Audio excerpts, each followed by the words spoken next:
Track 33. Practice Test. Listening. Section 3. You will hear two students giving the results of a survey they conducted. First, you have some time to look at questions 21 to 25.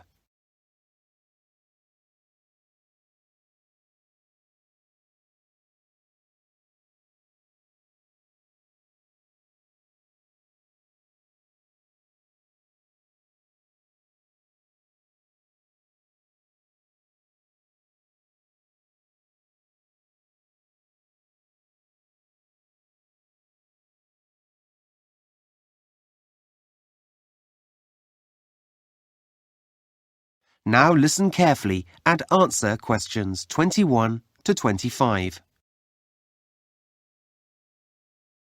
Right, now it's time for Sylvie and Daniel to give us the results of their survey into the study skills course that some of you did last term. Thanks, Mr. Driver. Shall I start, Daniel?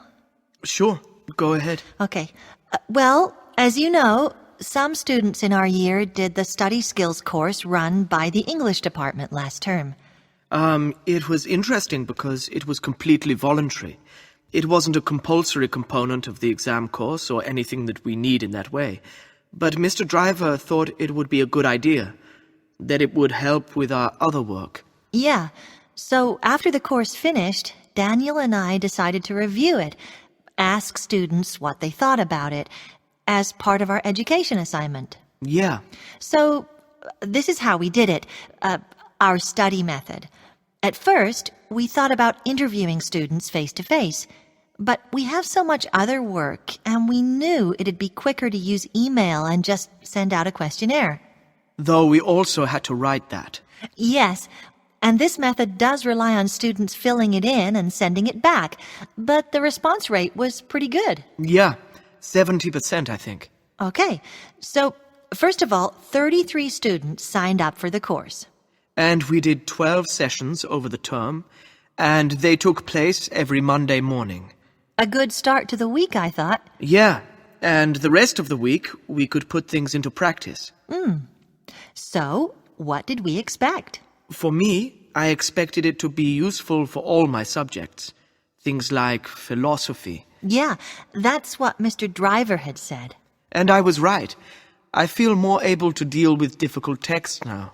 You know, like the ones we have in economics. You feel you can do it. Yeah, I think other people found that it actually made them want to read more frequently and read books outside the course list. If you've got time. As for our teacher on the course, Jenny, everyone felt she was really good. We learned a lot from her. Not because she set a lot of homework or anything like that. The thing people said was that she gave us fascinating articles and ideas to work with, some of them. Well, we were quite happy to carry on looking at them at home. Yeah, that's so important. It's really easy to get bored in class, but that didn't happen. Before you hear the rest of the conversation, you have some time to look at questions 26 to 30.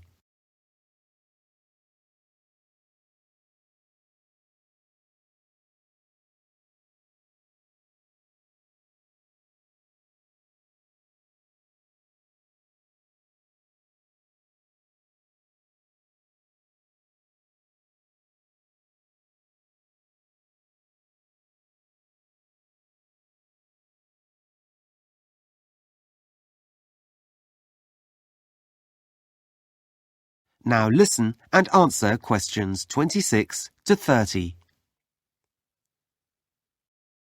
Okay, so we've done a couple of charts. Let's have a look at the findings. I'll put up the first chart. This is your overall view of the usefulness of the course.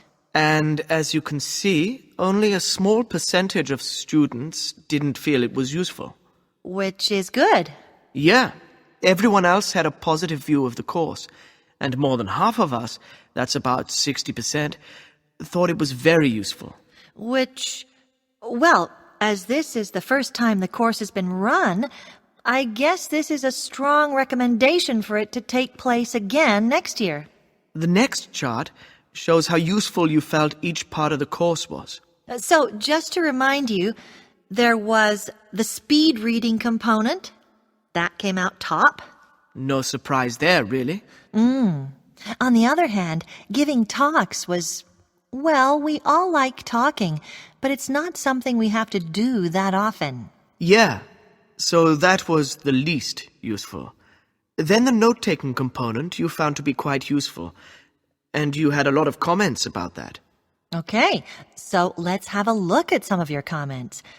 You said a lot about the activities, but the main comment seemed to be that the techniques we learned on the note-taking course helped us focus more in lectures.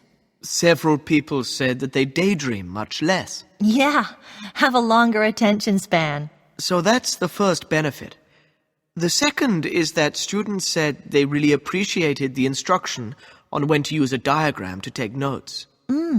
Like many people, I'd never thought of this technique, but now I find it really helpful. And it's much more fun. Yeah. And then the last comment we wanted to mention was about the type of paper that we used in the note-taking sessions. It seems obvious now that a wide margin down the side of the paper provides another area where you can add points that you've missed. And that makes it a lot easier to read the notes afterwards. Okay, so now we'll look at the results. That is the end of section 3. You now have half a minute to check your answers.